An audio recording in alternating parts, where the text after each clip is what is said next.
اشتباهی که من انجام دادم و تو تکرار نکن. این ورونیکاست. کتاب ورونیکا تصمیم میگیرد بمیرد. یک کتاب فلسفی راجع به زندگی، مرگ و مبنای زیستن. از کجا شروع میشه؟ از جایی که ورونیکا تصمیم میگیره خودکشی کنه و کل رمان توی تیمارستان اتفاق میفته.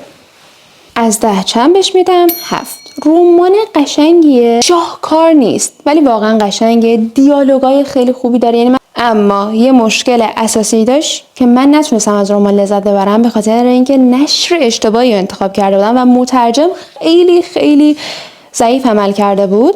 برای همین من نتونستم لذت ببرم. یعنی کتابی که 200 صفحه بود و من باید توی یه 3 روز میخوندم و 3 هفته طول کشید بخونم. پس اگر شما دلتون نمیخواد تجربه من داشته باشید، اگر خواستید این کتابو بخونید 100% نشر ثالث رو انتخاب کنید. خداست. اگر میخواید هیچ وقت دچار همچین مشکلی نشید، من یه لیست کامل از نشرهای معتبر و عالی واسهتون آماده کردم که فقط میتونید بیاید تو چنل تلگرام و همه رو ببینید.